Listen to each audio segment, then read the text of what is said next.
আসলে কি বলবো ভাই, এত সুন্দর একটা জায়গা যা আমি আসলে ঘর থেকে না বের হলে আসলে আমি বুঝতে পারতাম না। আমি আগে এবং পরে আমি আশেপাশে ছিলাম, কিন্তু আমার আশেপাশে যে এত সুন্দর জায়গা আছে, আপনি দেখেন একেবারে জনশূন্য, একটা মানুষও নাই এখানে। আপনি কন্টেন্ট এবং অন্য অন্য ভিডিও করে আপনি যদি কন্টেন্ট করতে চান, এই জায়গাটা পারফেক্ট। এবং এত সুন্দর একটা পরিবেশ, আপনি দেখলে অবাক হয়ে যাবেন। আপনি দেখতেই পাচ্ছেন যে অনেক সুন্দর জায়গা, চারদিকে রাশি রাশি গাছ, এবং এখানে জনশূন্য বললেই চলে। এখানে জনশূন্য এক হিসাবে, আবার এক হিসাবে কোলাহল পূর্ণ বাতাস, মানে বাতাস এত বাতাস যে বলার মতো না। তাই এখানে আরেকটা জিনিস রিস্ক আছে, সেটা হলো এখানে আসলে 3 থেকে 4 জন লোক মিলেমিশে আসতে হইব। ঠিক আছে, আপনি হয়তো বা আপনার ওয়াইফ নিয়ে এই জায়গায় সেফ না।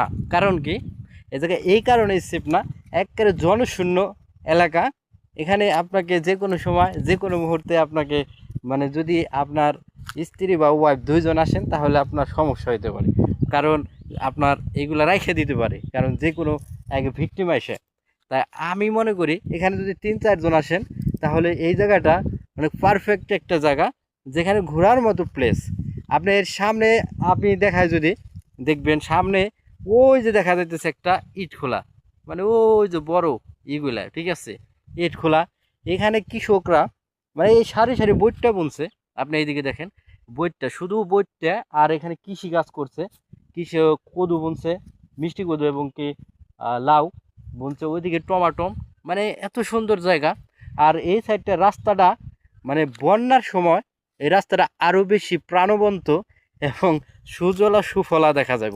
কারণ কি, আপনি যদি এই রাস্তা থেকে আপনি যত দূর চোখ যাইব, শুধুমাত্র মানে কৃষক যে তার সুনিপুণ্য দিয়ে, মানে হাত দিয়ে এই রোপণ করছে শস্যগুলো, সেগুলাই দেখতে পারবেন। দেন সুদূর সুদূর, খালি সুদূর আর সুদূর।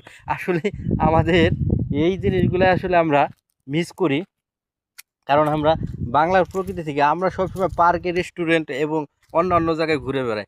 আসলে আমাদের প্রকৃতির মাঝে যে অনাবিল সুখ, সেগুলো আসলে আমরা আসলে কেউ খুঁজতে চাই না, এবং কি সেগুলো নিয়ে আমরা কেউ আলোচনাও করি না। আসলে দেখার মতো জিনিস যেগুলো নাকি আপনি না আসলে বুঝবেন না। আপনি আসেন, আপনি বুঝবেন। আপনি বন্ধু এবং বান্ধব নিয়ে আসেন, দেখবেন, তাও বুঝতে পারবেন। মানে আমি এই দিক দিয়ে যাইতেছিলাম একটা কাজে, তখন আমি এই দৃশ্যটা আর কি দেখতে পেলাম। আমি এখান দিয়ে ওই দিক দিয়ে আমার এক বন্ধু